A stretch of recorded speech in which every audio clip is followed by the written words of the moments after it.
Hi, it's Lee from Varidyn here today to discuss the Smart Dispenser. I have it with me here. It's a Varidyn Smart Dispenser and wanted to give you a little overview on how it works. So we'll start with the size of the dispenser. This is a 750 milliliter dispenser. Also comes as a 1250 milliliter dispenser. We'll give you a little overview on the front cover here, which we're seeing initially can be fully customized. So it can be customized with a hospital logo, maybe a mission statement or a nudge message for hand hygiene. We can open the dispenser up here. We see the main three components of every dispenser.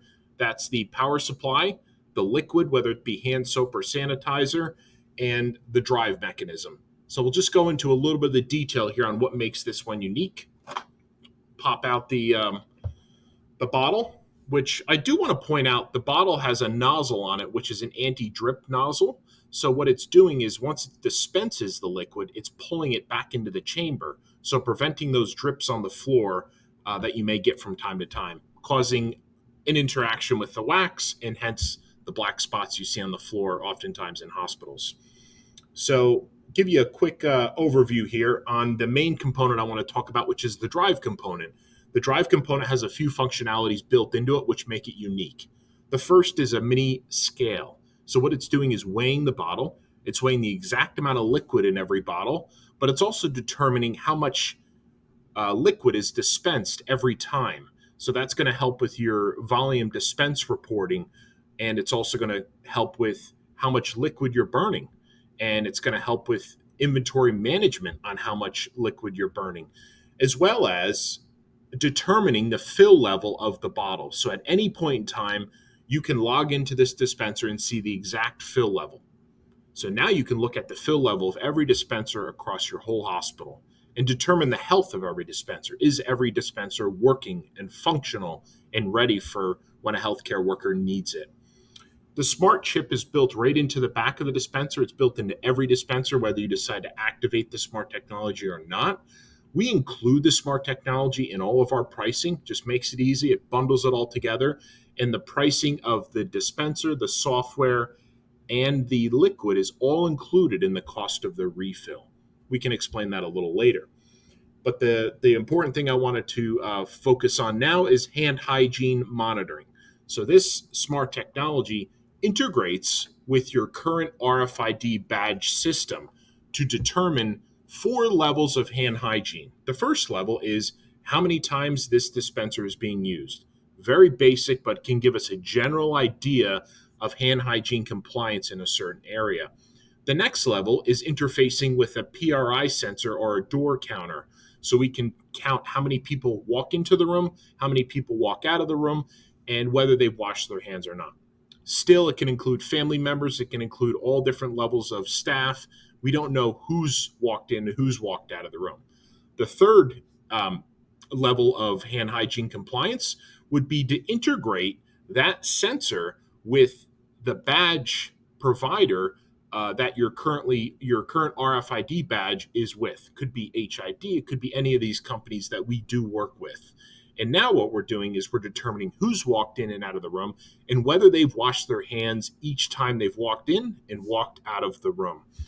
That's according to maybe the CDC guidelines, you might say, which is standard and recommended by Joint Commission for hospitals here in the US.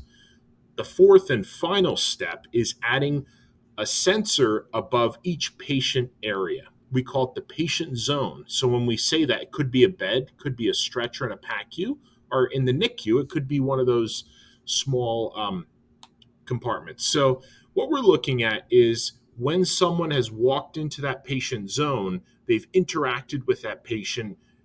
We're now looking at the 5 moments, the 5 who moments, and whether they've washed in and washed out for that transaction. So we now have the ability to find out who's been in that zone and have they washed in and washed out for that zone. So now we can look at also reporting like nurse rounding. We can look at contact tracing. There's a lot of other features that are all built into this. And what I want to explain to you is the data. We're collecting a lot of data. All the data is time stamped, so we have accurate reporting. You can log into our program, which is called Canary.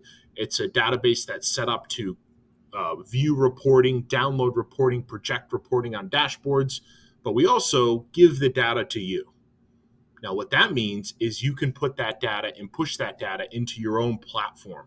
So if you have your own unique software, or if you have your own Epic system, or you have your own Power BI, or whatever it might be, we can push that data into that program so you can see your own data on your own software. That's pretty important. The last piece I want to cover is the EVS reporting piece. So we know the dispensers are going to tell us about their fill level. Now they're also going to tell us about the expiration date on sanitizer. We know sanitizer expires. That's one of the things they can hit us for when they're auditing a hospital. And the last thing, which may be the most important to EVS, is we open up the task management component of the software to EVS. So they can put all their cleaning protocols, they can put their terminal clean protocol into the program. So every time a terminal clean is completed, they have the staff follow the same process every time. So we're automating that workflow. And now what we can do is we can look at how much time Bob took to do a terminal clean. We can look at how much time Beth took to do a terminal clean. And we can see where maybe employees need some coaching. So we can really bring an improvement there as well. We do have a full presentation which kind of goes over everything here that I've discussed. I've given a little bit of a crash course on what we got going on, but we'd love to be in touch. We thank you for watching. And as always, feel free to reach out. We're happy to help. Thank you again, Lee from Varidyn. Have a great day.